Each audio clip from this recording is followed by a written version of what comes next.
If you're going to be a writer, one of the pieces of advice that you will hear again and again and again is that in order to write, you need to read, so you can figure out how storytelling works and how to craft great prose, and so you can know what's going on in your genre. But sometimes your brain is just not ready to sit down and embrace an entire novel, but we've got you covered there too.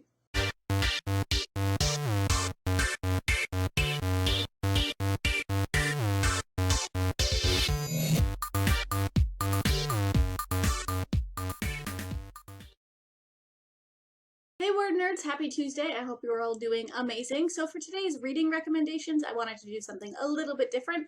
So today I have 3 recommendations for you, all of which are graphic novels. This is something I've been enjoying more and more of recently, and I've actually been trying to go out of my way to discover new graphic novels that I think I'm going to like. Reading more books is always going to be important, but it never hurts to mix up the types of stories that you're enjoying because you can learn things from all corners of the storytelling universe, from poetry to movies and to graphic novels.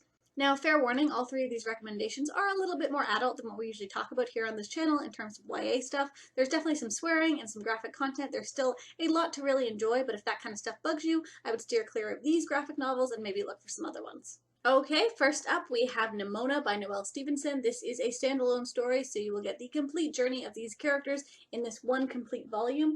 It is a really cool story about Nimona, who becomes kind of a supervillain sidekick, although she has a bit of a dark and mysterious past.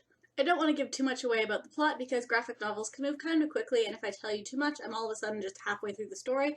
But needless to say, the art is really fantastic. There is some really funny parts here. I love the characters, and there's just a lot to enjoy about Nimona. Next up, we have my most recently discovered series, and that is Rat Queens. This is about a group of girl mercenaries in a fantasy world who are just kind of adventuring and questing and getting into a bit of trouble. The 4 main characters form a group called the Rat Queens that work in one city all together, basically just doing whatever needs to be done in order to make some money. The characters themselves are a lot of fun. This is a really, really diverse group. All 3 of these recommendations do have LGBT characters, but this book in particular has a lot of racial diversity. Not only are all 4 of the main characters different fantasy races, but there's also a lot of racial real-world races in there as well. I don't really know how to describe that. But Rat Queens Volume 1 was a lot of fun to read. It is very snarky and sassy. The first volume is actually called Sass and Sorcery, as you can see there on the bottom. And yeah, there's only 2 volumes out right now. The 3rd one comes out in the spring, but I know I'm going to be reading this series through and through because it was so much fun to read. Which brings us to my final recommendation for the day, which is of course my favorite series pretty much of all time at this point anyway, and that is Sega by Fiona Staples and Brian K. Vaughan. This is a sci-fi.